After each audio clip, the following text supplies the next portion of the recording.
Tracer sa route, quel que soit le chemin. L'image est insolite, elle peut faire sourire. Mais avec cette poulka de 30 kilos à tirer, l'effort est réel. Encore plus avec le vent et le froid. J'aime bien les plages normandes, mais je préfère la neige quand même. Donc c'est pas un entraînement que je vais faire régulièrement sur la plage, parce que c'est vraiment dur. Maintenant, ça permet de se muscler un petit peu. Des muscles, il en faut pour affronter l'Iditarod. Peut-être la course la plus extrême dans le Grand Nord. 1000 miles au milieu de nulle part. À la base, elle se faisait avec des chiens de traîneau. Mais récemment, des cyclistes, des skieurs et des trailers ont voulu aussi se lancer dans l'aventure.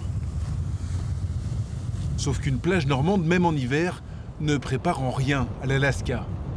Là-bas, on ne survit pas sans un équipement spécifique. Il y a une chose super essentielle, c'est ça. C'est le duvet. Le duvet qui va vous permettre de dormir jusqu'à moins 50 degrés, c'est quand même déjà bien. Moi, les moins 50, je les ai jamais vus, mais du moins 30, moins 40, oui. Pour résister, il faut aussi apprendre à mobiliser tout son corps en permanence. Non, il n'y a pas que les jambes. On a l'impression que pour un coureur, c'est ce qui est le plus important. Mais là, quand on doit évoluer et marcher pendant 24 heures, en fait, il faut faire travailler tout le reste. Tout le haut du corps.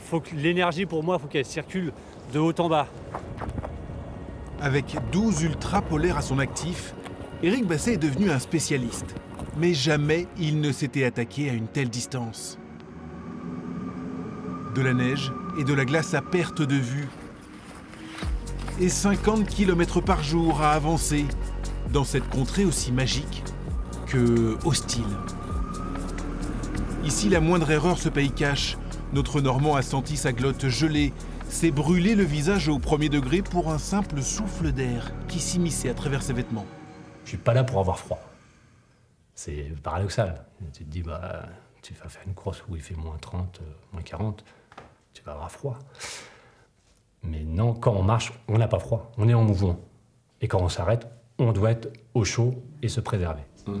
Stéphanie, sa compagne, ne s'imaginait pas l'empêcher de partir, le priver de ses rêves. Mais pas facile de vivre une telle épreuve à distance. Tu arrives au bout d'une piste, déjà tu es tout seul, tu as l'impression que personne n'y a été. Et de n'avoir comme information qu'un simple point GPS, une fois toutes les 10 minutes. D'être là, comme ça, là, connecté, surtout la nuit, parce qu'avec le décalage horaire, de suivre ce petit spot là qui avance.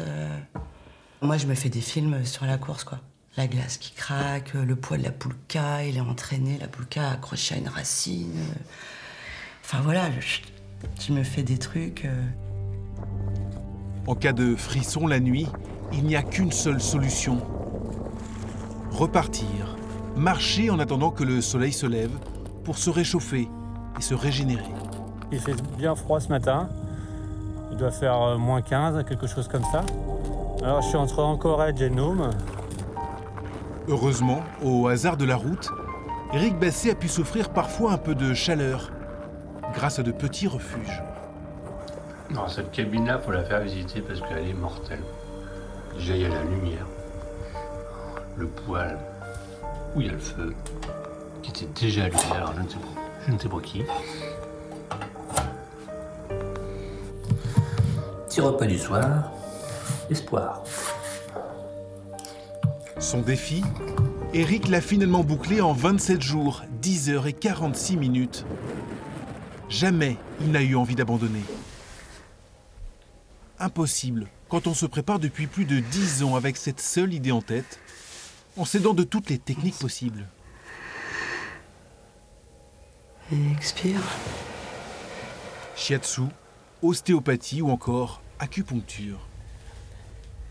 Ça peut paraître en fait pas très raisonnable de faire ce genre de course-là, mais si on les prépare bien et qu'on ne fait pas n'importe quoi, les tendinites, les contractures, le ras-le-bol, tout ça, on est censé être capable de le maîtriser. Je dis maîtriser parce que, entre guillemets, quoi.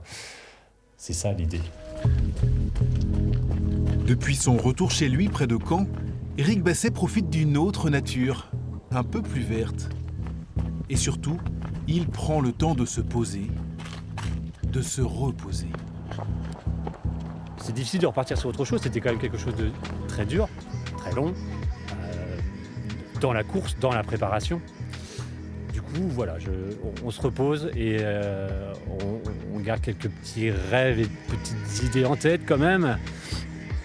À voir.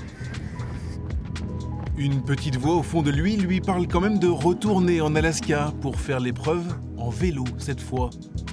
Pourquoi pas? Quand on a goûté à cette ambiance, difficile de s'en passer.